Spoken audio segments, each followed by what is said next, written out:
ದಲಿತರ ಸಮಸ್ಯೆ ಪರಿಹಾರಕ್ಕೆ ವಿಶೇಷ ಅಧಿವೇಶನ ನಡೆಸುವಂತೆ ಒತ್ತಾಯಿಸಿ ಜುಲೈ 3ಕ್ಕೆ ಫ್ರೀಡಂ ಪಾರ್ಕ್ನಲ್ಲಿ ದಲಿತ ಸಂಘರ್ಷ ಸಮಿತಿ ಬೃಹತ್ ಪ್ರತಿಭಟನೆ. ಪರಿಶಿಷ್ಟ ಜಾತಿ ಮತ್ತು ಪಂಗಡಗಳ ಪುರೋಭಿವೃದ್ಧಿಗೆ ಮೀಸಲಾಗಿರುವ ಎಸ್ಟಿಪಿ, ಟಿಎಸ್ಪಿ ಅನುದಾನ ದುರ್ಬಳಕೆ ತಪ್ಪಿಸಲು ವಿಶೇಷ ಕಾಯ್ದೆ ರೂಪಿಸಬೇಕು.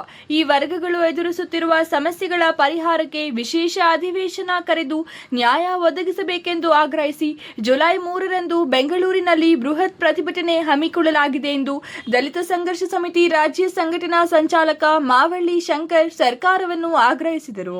ನಗರದ ಜಿಲ್ಲಾ ಕಾರ್ಯನಿರತ ಪತ್ರಕರ್ತರ ಭವನದಲ್ಲಿ ಏರ್ಪಡಿಸಿದ ಸುದ್ದಿಗೋಷ್ಠಿಯನ್ನು ಉದ್ದೇಶಿಸಿ ಅವರು ಮಾತನಾಡಿದರು. ದಲಿತ ಸಂಘರ್ಷ ಸಮಿತಿ 50 ವರ್ಷಗಳಿಗೂ ಮೀರಿದ ಹೋರಾಟದ ಇತಿಹಾಸವಿದ್ದು, ಅದರ ನಿರಂತರ ಹೋರಾಟದ ಫಲವಾಗಿಯೇ ರಾಜ್ಯದಲ್ಲಿ ದಲಿತ, ದಮನಿತ ಮತ್ತು ಹಿಂದುಳಿದ ಸಮುದಾಯಗಳ ಪರ ಅನೇಕ ಯೋಜನೆಗಳು ಜಾರಿಯಾಗಿವೆ.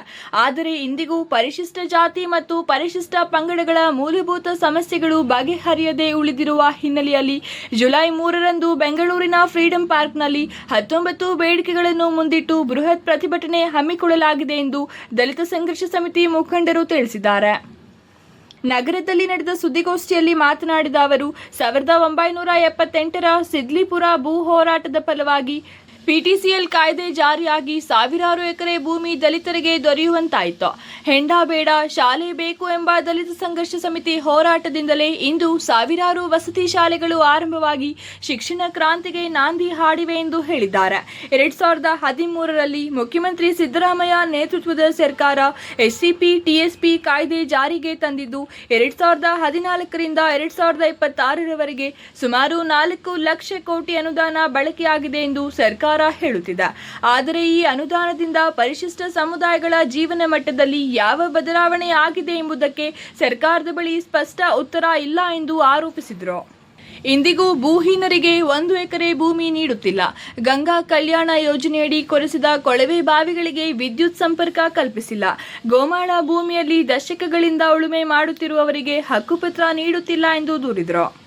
ಎಸ್ಸಿಪಿ ಮತ್ತು ಟಿಎಸ್ಪಿ ಅನುದಾನವನ್ನು ಹಲವು ಇಲಾಖೆಗಳ ಮೂಲಕ ಹಂಚಿಕೆ ಮಾಡಿರುವುದರಿಂದ ಅದರ ಮೇಲಿನ ನಿಗಾ ಕಳೆದು ಹೋಗಿದ್ದು, ಮಧ್ಯವರ್ತಿಗಳು, ಅಧಿಕಾರಿಗಳು ಮತ್ತು ರಾಜಕಾರಣಿಗಳ ಪಾಲಾಗುತ್ತಿದೆ ಎಂದು ಆರೋಪಿಸಿದ ಅವರು, ಅನುದಾನದ ಸಮರ್ಪಕ ಬಳಕೆಗೆ ವಿಶೇಷ ನಿಯಮಾವಳಿ ರೂಪಿಸಬೇಕೆಂದು ಒತ್ತಾಯಿಸಿದರು.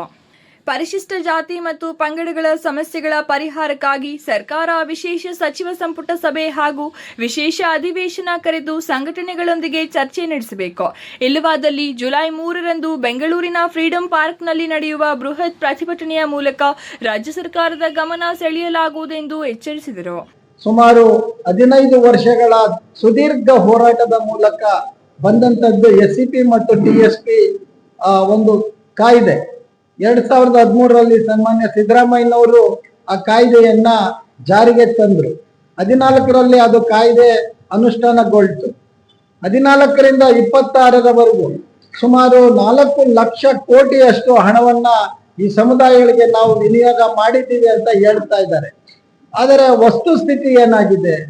ಈ 4 ಲಕ್ಷ ಕೋಟಿ ರೂಪಾಯಿಯಲ್ಲಿ ಎಷ್ಟು ಈ ಪರಿಶಿಷ್ಟ ಜಾತಿ ವರ್ಗಗಳ ಕುಟುಂಬಗಳು ಬಡತನ ರೇಖೆಯಿಂದ ಹೊರಗಡೆ ಬಂದಿದ್ದಾವೆ ಅಂತ ಕೇಳಿದ್ರೆ ಅದಕ್ಕೆ ಸರ್ಕಾರದ ಬಳಿ ನಿಖರವಾದ ಮಾಹಿತಿ ಇಲ್ಲ. ಹಾಗಾದ್ರೆ ಹಣ ಎಲ್ಲಿಗೆ ಹೋಗಿದೆ? ಇವತ್ತಿಗೂ ಭೂ ಒಡೆತನ ಯೋಜನೆಯಿಂದ 1 ಎಕರೆ ಭೂಮಿ ಕೊಡೋದಕ್ಕೆ ಆಗ್ತಾ ಇಲ್ಲ. ಗಂಗಾ ಕಲ್ಯಾಣದ ಯಾವಾಗಲೂ 3-4, 5-6 ವರ್ಷಗಳಿಂದ ಕೊಡಿಸಂತದ್ದು ಈಗಲೂ ಕೂಡ ವಿದ್ಯುದೀಕರಣ ಆಗಿದೆ, ಬಿದ್ದಿದೆ. ಹೀಗೆ ಒಂದು ಕಡೆ ಸರ್ಕಾರ ಜಾಹೀರಾತುಗಳಲ್ಲಿ SC ST ಗಳಿಗೆ ನಾವು SCP ಯಲ್ಲಿ 45,000 ಕೊಟ್ಟಿದ್ದೀವಿ ಅಂತ ಹೇಳಿ ಒಂದ್ ಕಡೆ ಹೇಳ್ತಾ ಇದ್ರೆ, ಇನ್ನೊಂದ್ ಕಡೆ ಸಮಾಜದಲ್ಲಿ ಅದು ವ್ಯತಿರಿಕ್ತ ಪರಿಣಾಮವನ್ನ ಬೀರುತ್ತಾ ಇದೆ. ಸಮಾಜದ ಅನೇಕ ಸಮುದಾಯದ ವರ್ಗಗಳು ಈ ಒಂದು ರೀತಿ ಅಸಹನೆಯನ್ನ ಉಂಟು ಮಾಡುವಂತ ಪರಿಸ್ಥಿತಿ ಬರ್ತಾ ಇದೆ. ಹೀಗೆ ಕೊಟ್ಟ ಹಣನೂ ಕೂಡ ಫಲಾನುಭವಿಗಳಿಗೆ ತಲುಪ್ತಾ ಇಲ್ಲ. ಅದು ಮಧ್ಯವರ್ತಿಗಳ, ರಾಜಕಾರಣಿಗಳ, ಅಧಿಕಾರಿಗಳ ಪಾಲಾಗ್ತಾ ಇದೆ. ಬಡತನ ಇನ್ನೂ ಕೂಡ ಅತ್ಯಂತ ಬಿಗಡಾಯಿಸ್ತಾ ಇರೋದನ್ನ ನಾವು ನೋಡ್ತಾ ಇದ್ದೇವೆ. ಸರ್ಕಾರದ ಅಂಕಿ ಅಂಶಗಳು ಹೇಳ್ತಾ ಇದ್ದಾವೆ, ಇವತ್ತಿಗೂ ದಲಿತರ ಬಳಿ ಇರುವಂತದ್ದು ಕೇವಲ 8ರಿಂದ 10% ಭೂಮಿ ಅಂತ ಒಂದ್ ಕಡೆ ಹೇಳ್ತಾರೆ, ಇನ್ನೊಂದ್ ಕಡೆ 11% ಅಂತ ಹೇಳ್ತಾ ಇದ್ದಾರೆ. ಆದ್ರೆ ಒಟ್ಟು ಭೂ ಸುಧಾರಣಾ ಕಾಯ್ದೆಯ ಪ್ರಕಾರ ಪರಿಶಿಷ್ಟ ಜಾತಿ ಪಂಗಡಗಳಿಗೆ 50 ಭಾಗ ಭೂಮಿ ಹಂಚಿಕೆ ಆಗ್ಬೇಕು ಅಂತ ಸರ್ಕಾರ ಒಂದ್ ಕಡೆ ಕಾಯ್ದೆಯನ್ನ ಮಾಡಿಟ್ಟಿದೆ. ಈಗಲೂ ದರಖಾಸ್ತುಗಳು ಕೊಡ್ತಾ ಇಲ್ಲ. ಗೋಮಾಳದಲ್ಲಿ ಕಳೆದ 3-4 ದಶಕಗಳಿಂದ ಯಾರು ಉಳುಮೆ ಮಾಡ್ತಾ ಇದ್ದಾರೆ ಅವರಿಗೆ ಭೂಮಿ ವಿತರಣೆ ಆಗ್ತಾ ಇಲ್ಲ. ಹೀಗೆ ಹಲವಾರು ಸಮಸ್ಯೆಗಳನ್ನ ಇವತ್ತು ಎದುರಿಸ್ತಾ ಇದ್ದಾರೆ. ಹಾಸ್ಟೆಲ್ಗಳಲ್ಲಿ ಹೆಚ್ಚು ಸಂಖ್ಯೆ ಆಗ್ತಾ ಇದೆ, ಮೂಲಭೂತ ಸೌಕರ್ಯಗಳು ಇಲ್ಲ, ವಿದ್ಯಾರ್ಥಿ ವೇತನ ಹೆಚ್ಚಳ ಆಗ್ತಾ ಇಲ್ಲ. ಈ ರೀತಿಯ ಅನೇಕ ಸಮಸ್ಯೆಗಳಲ್ಲಿ ಇವತ್ತು ಈ ಸಮುದಾಯಗಳು ಸಿಕ್ಕಾಕೊಂಡಿದ್ದಾವೆ. ಹಲವಾರು ಬಾರಿ ಸರ್ಕಾರಗಳಿಗೆ ಮನವಿಗಳನ್ನ ಕೊಟ್ಟರು ಕೂಡ ಸರ್ಕಾರ ಅದರ ಬಗ್ಗೆ ಗಂಭೀರವಾಗಿ ತೀರ್ಮಾನ ಮಾಡ್ತಾ ಇಲ್ಲ. ಬಜೆಟ್ ಅಲ್ಲಿ ಮೀಟಿಂಗ್ ಕರೀತಾರೆ, ಅದು ಒಂದ್ ರೀತಿಯ ಬಜೆಟ್ ಒಂದು ಸಂತೆ ಮಾಳ ಆಗಿ ಮಾರ್ಪಾಡಾಗತ್ತೆ. ಅಲ್ಲಿ ಯಾವ ತೀರ್ಮಾನಗಳು ಕೂಡ ಆಗ್ತಾ ಇಲ್ಲ. ಹಾಗಾಗಿ ನಾವು ಈ ಬಾರಿ ಈಗ ಜೂನ್ 9ಕ್ಕೆ ಈ ಕಾರ್ಯಕ್ರಮವನ್ನ ನಾವು ನಿಗದಿ ಮಾಡಿದ್ವಿ. ಪ್ರೊಫೆಸರ್ ಬಿ ಕೃಷ್ಣಪ್ಪನವರ ಜನ್ಮ ದಿನವನ್ನ ಅಂದು ಈ ಕಾರ್ಯಕ್ರಮ ಮಾಡಬೇಕು ಅಂತ ಇದ್ವಿ. ಆದ್ರೆ ಸರ್ಕಾರದಲ್ಲಾದಂತ ರಾಜಕೀಯ ಬದಲಾವಣೆಗಳ ಕಾರಣಕ್ಕೆ, ನಾಯಕತ್ವದ ಬದಲಾವಣೆ ಕಾರಣಕ್ಕೆ ಅದನ್ನ ನಾವು ಈಗ ಇದೇ ಜುಲೈ 3ನೇ ತಾರೀಕು ನಾವು ಹಮ್ಮಿಕೊಂಡಿದ್ದೀವಿ. ಸುಮಾರು 19ರಿಂದ 20 ಬೇಡಿಕೆಗಳನ್ನ ನಾವು ಇಟ್ಟಿದ್ದೀವಿ. ಇದು ಕೇವಲ ಯಾವುದೋ 2 ಸಮುದಾಯಗಳ ಪ್ರಶ್ನೆ ಅಲ್ಲ. ದಲಿತ ಪರಿಶಿಷ್ಟರ ಒಳಗಡೆ ಬರುವಂತ 101 ಸಮುದಾಯಗಳ ಒಂದು ಅವರ ಧ್ವನಿಯನ್ನ ಇವತ್ತು ದಲಿತ ಚಳವಳಿ, ದಲಿತ ಸಂಘರ್ಷ ಸಮಿತಿ ಇವತ್ತು ಹೇಳ್ತಾ ಇರುವಂತದ್ದು.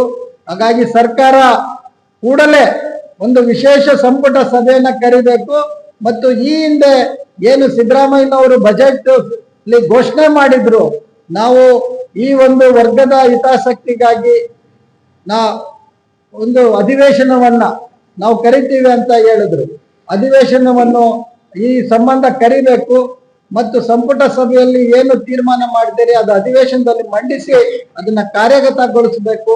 SCP TSP ಹಣ ಇವತ್ತು ಏನು ಲಕ್ಷಾಂತರ ಇದು ಹಣ ಇವತ್ತು ಬೇರೆ ಬೇರೆಯವರ ಪಾಲಾಗ್ತಾ ಇದೆ. ಅದಕ್ಕೊಂದು ನೀತಿಯನ್ನ ನಿಗದಿ ಮಾಡಬೇಕು.